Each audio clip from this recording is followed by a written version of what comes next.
I nostri versi senza tempo di Rosaria Lobono e Cinzia Pitingaro.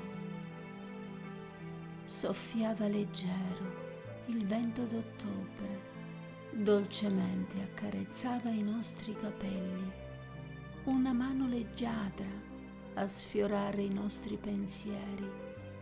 Ed io, tra le nuvole e i sogni, tra i ricordi e i miei versi, e tu, coi tuoi sogni di ieri, le tue pagine scritte. Un autunno indeciso, tra la nebbia e l'azzurro, tra la pioggia e il sereno. Era l'ombra del tempo, l'imbrunire del giorno.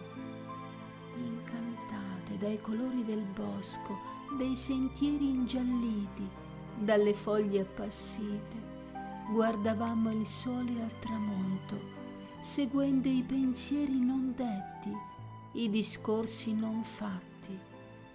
E fu poesia, i miei versi su un foglio, i tuoi versi su un libro, pagine di vita al vento, nel tramonto di un sogno, senza spazio né tempo.